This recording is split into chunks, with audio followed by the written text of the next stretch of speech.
राधे राधे दोस्तों, कैसे हैं आप सब लोग। उम्मीद करती हूँ कि आप सब लोग बहुत अच्छे होंगे और अपने एग्ज़ाम्स की प्रिपरेशन बहुत अच्छे से कर रहे होंगे।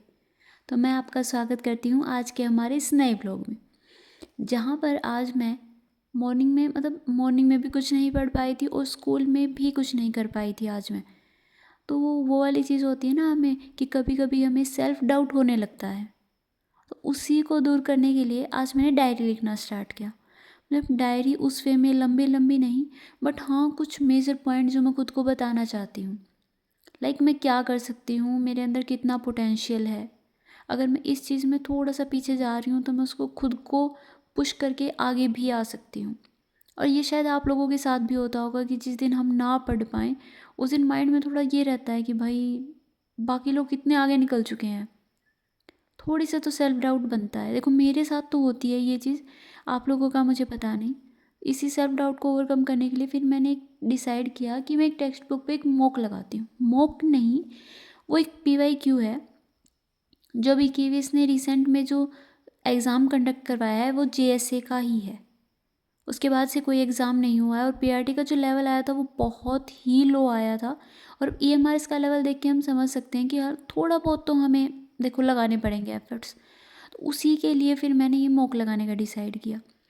इसमें सिलेबस वही है आपके, बस हाँ वेटेज का फ़र्क है थोड़ा, कि लाइक इसमें हिंदी इंग्लिश 20-20 क्वेश्चंस हैं। इसमें नेगेटिव मार्किंग नहीं थी और इसमें 100 मार्क्स का ही पेपर था।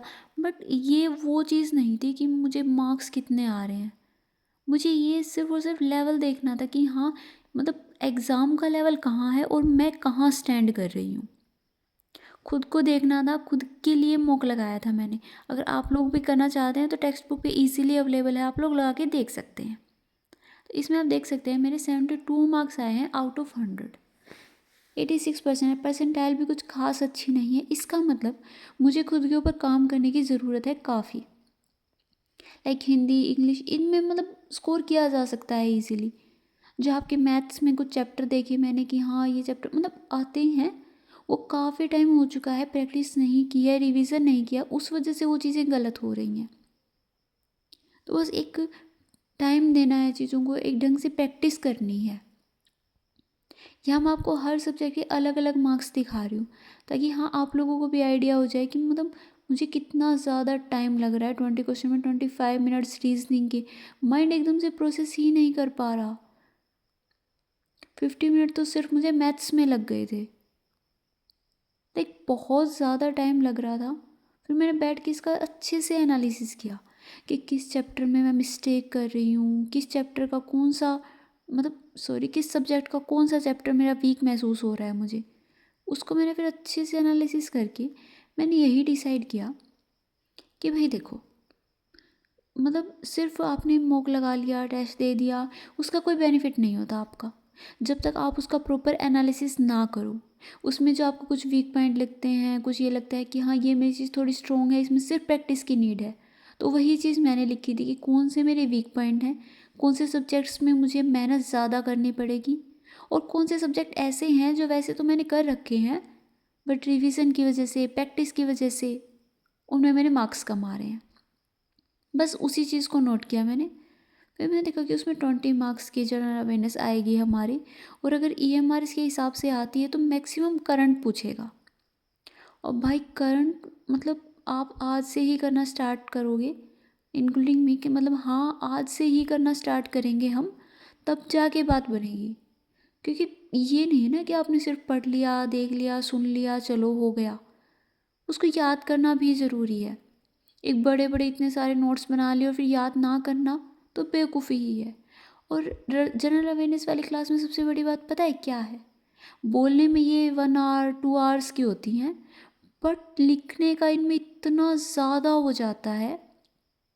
लाइक आप 1 आवर की क्लास को 2 to 3 आवर्स तो मिनिमम मान के चलो कि वो इतना टाइम तो हमारा लेने ही वाली है। तो आज तो मैं मतलब दिन में नहीं कर पाई, उस रिग्रेट को कम करने के लिए मैंने आज सिर्फ इतना ही कर पाई। फिर मैं एक मॉक लगा पाई थी। और ये मतलब जो जनरल अवेयरनेस की क्लास थी, करंट की क्लास थी, ये भी मैं कंप्लीट नहीं कर पाई थी। ये आधी ही कर पाई थी मुझे, और मुझे इसमें ही इतना टाइम लग गया था। क्योंकि वही मतलब आते आते टाइम तो हो ही जाता है। मैं लगभग 5:30 बजे पढ़ने बैठी थी और उसमें मेरा मॉक टेस्ट हो गया, लाइक 2 आवर्स का तो मॉक टेस्ट हो गया था। फिर उसका एनालिसिस करने में मतलब 3 साढ़े 3 घंटे तो अकेला मॉक ले गया था। और मेरे हिसाब से वो टाइम देना ज़रूरी भी होता है। जब तक आपको ये ही नहीं पता भाई तैयारी क्या कर रहे हो, लेवल कैसा आएगा, तो ऐसे कुछ भी पढ़ना तो बेवकूफ़ी है। लाइक कुछ भी उठा के पढ़ने लग गए कि हाँ ये था वो था, उसने बोल दिया उसने बता दिया उसकी सुन ली। ये कोई तरीका नहीं होता किसी भी एग्ज़ाम की तैयारी करने का।